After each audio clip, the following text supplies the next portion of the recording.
Hello, everybody, and welcome back. We're going on with the Dinosaurs Before Dark. Today, we're going to read Chapter 3, Chapter 4, and Chapter 5. So if you remember, the last time we read, they saw a pteranodon up in the sky, and they weren't sure what to do. Jack and Annie were in the treehouse, and they weren't at home. So let's find out what happens next. Chapter 3, Where is Here? Jack looked out the window. He looked down at the picture in the book. He looked back out the window. The world outside and the world in the picture, they were exactly the same. The pteranodon was soaring through the sky. The ground was covered with ferns and tall grass. There was a winding stream, a sloping hill, and volcanoes in the distance. Well, where are we? Stammered Jack. The pteranodon glided down to the base of their tree. The creature coasted to a stop and stood very still. What happened to us? Said Annie. She looked at Jack. He looked at her. I don't know, said Jack. I was looking at the picture in the book and you said, wow, I wish I could see a pteranodon for real, said Annie. Yeah, and then we saw one in the Frog Creek woods, said Jack. Yeah, and then the wind got loud and the treehouse started spinning, said Annie, and we landed here. And we landed here, said Jack. So that means what? Asked Annie. Nothing, said Jack. He shook his head. None of this can be real. Annie looked out the window again. But he's real, she said. He's very real. Jack looked out the window with her. The pteranodon was standing at the base of the oak tree like a guard. His giant wings were spread out on either side of him. Hi! Annie shouted. Shh, shh, said Jack. We're not supposed to be here. But where is here? Asked Annie. I don't know, said Jack. Hi, Annie called again to the creature. The pteranodon looked up at them. Where is here? Annie called down. You're nuts. He can't talk, said Jack. But maybe this book can tell us. Jack looked down at the book. He read the words under the picture. This flying reptile lived in the Cretaceous period. It vanished 65 million years ago. Oh, there's another picture. Here it comes. See it? There's the picture. No, it's impossible. They couldn't have landed at a time 65 million years ago. Jack, said Annie, he's nice. Nice? Yeah, I can tell you. Let's go down and talk to him. Talk to him? Annie started down the rope ladder. Hey, shouted Jack, but Annie kept going. Are you crazy? Jack called. Annie dropped to the ground. She stepped boldly up to the ancient creature. Ooh, check her out. She's getting very close. Would you want to do that? Chapter 4, Henry. Jack gasped as Annie held out her hand. Oh, brother, she was always trying to make friends with animals, but this was going too far. Don't get too close to him, Annie, Jack shouted. But Annie touched the pteranodon's crest. She stroked his neck. She was talking to him. What in the world was she saying? Jack took a deep breath. Okay, he would have to go down too. It would be good to examine the creature, to take notes, like a scientist. Jack started down the rope ladder. When he got to the ground, Jack was only a few feet away from the creature. The creature stared at Jack. His eyes were bright and alert. He's soft, Jack, said Annie. He feels like Henry. Jack snorted. He's not a dog, Annie. Feed him and feel him, Jack, said Annie. Jack didn't move. Don't think, Jack, just do it.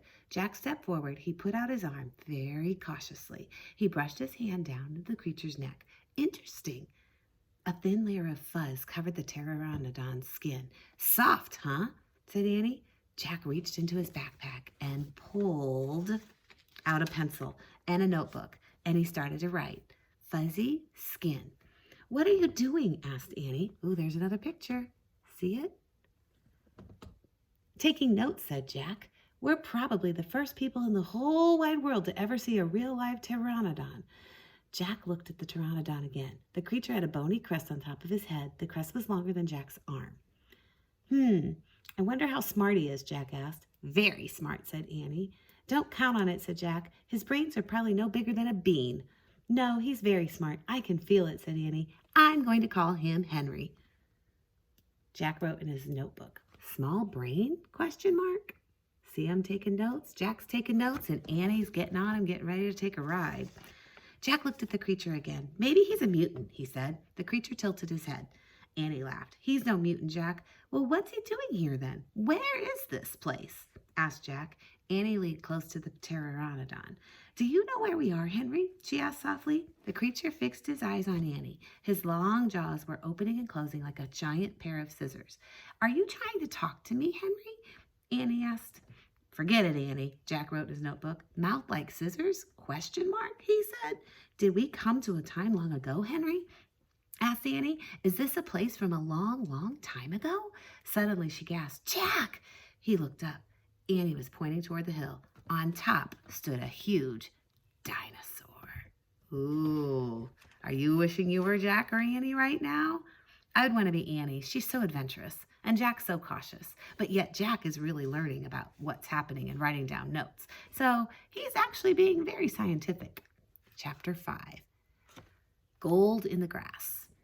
Go, go, said Jack. He threw his notebook into his pack. He pushed Annie toward the rope ladder. Bye, Henry, she said.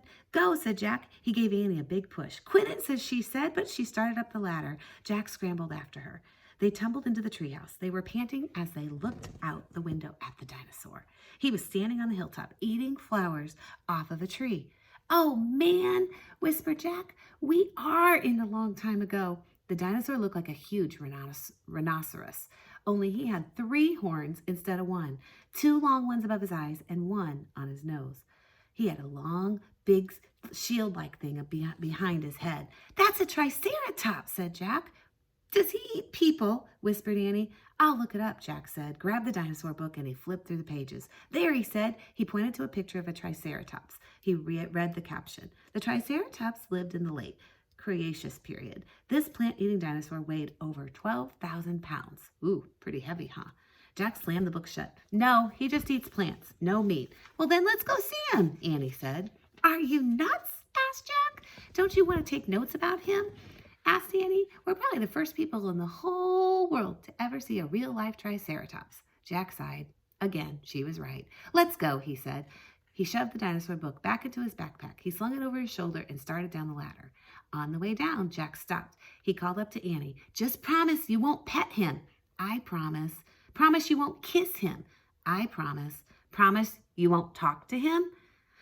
I promise, Annie said. Promise you won't. Go, go, she said. Jack went. Annie followed.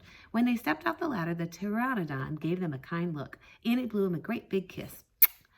Be back soon, Henry, she said cheerfully. Shh, said Jack, and he led the way through the ferns, slowly and carefully. When he reached the bottom of the hill, he kneeled behind a fat bush.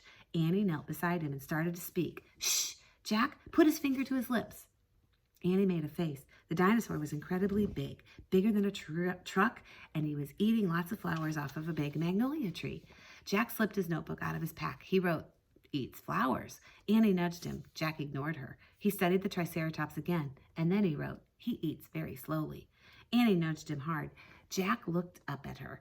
Annie pointed to herself. She walked her fingers through the air. She pointed to the dinosaur, and then she smiled. Was she teasing? She waved at Jack. Jack started to grab her. Jack laughed and jumped away. She fell into the grass in full view of the triceratops. Get back, whispered Jack. Too late. The big dinosaur had spotted Annie. He gazed down at her from the hilltop. Half of the magnolia flower was sticking out of his mouth. Oops, said Annie. Get back, Jack shouted at her. He looks nice, Jack. Nice? Watch out for his horns, Annie. No, he's nice, Jack. Nice. Watch out again. But the triceratops just gazed calmly down at Annie. Then he turned and looped away, down the side and off the hill.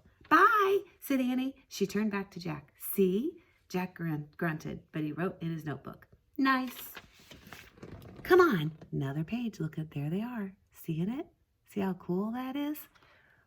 Let's look around some more, said Annie. As Jack started after Annie, he saw something glittering in the tall grass. He reached out and picked it up. A medallion. A gold medallion. See the picture? And see the picture of the medallion in Jack's hand? It's got an M on it. I wonder what that's going to mean. A letter was engraved on the medallion. A fancy letter M. Oh, man. Someone came here before us, Jack said softly. And that's it for all that I have for today. We will read chapter 6 again tomorrow. Have a good night. I hope you enjoyed the rest of this book, and I will see you soon. I miss y'all. Take care.